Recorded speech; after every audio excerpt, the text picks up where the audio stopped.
Hello বন্ধুরা, সকাল বা বিকেলের জন্য এই টিফিনটা খুব সহজেই বানিয়ে ফেলতে পারবেন।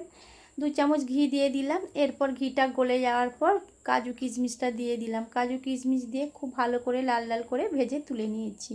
ওই প্যানের মধ্যে 1 প্যাকেট সিমাই দিয়ে দিলাম। সিমাইটা দিয়ে প্রায় 1-1.5 মিনিট করে নাড়াচাড়া করে লাল করে ভাজা হয়ে গিয়েছে। এরপর আমি 1 লিটার দুধ ভালো করে আগে থেকে ফুটিয়ে রেখেছিলাম। এরপর আমি দিয়ে দিলাম। দিয়ে লো ফ্লেমে রেখে আমি ভালো করে সিমাইয়ের সঙ্গে দুধটা মিশিয়ে নিচ্ছি। মেশানো হয়ে যাওয়ার পর একটা তেজপাতা দিয়ে দিলাম, 2টো এলাচ দিয়ে দিলাম, দিয়ে একটু নাড়াচাড়া করে নেব। এরপর আমি ঢাকা দিয়ে দেব। ঢাকা দিয়ে আমি প্রায় 3 মিনিটের জন্য ঢেকে রান্না করে নেব। এরপর 3 মিনিট পর আমি ড্রাই ফ্রুটসগুলো দিয়ে দিলাম, দিয়ে জাস্ট একটু নাড়াচাড়া করে নিচ্ছি। এরপর স্বাদ মতন লবণ দিয়ে দিলাম, চিনিটা দিয়ে দেব আপনাদের পছন্দ মতন।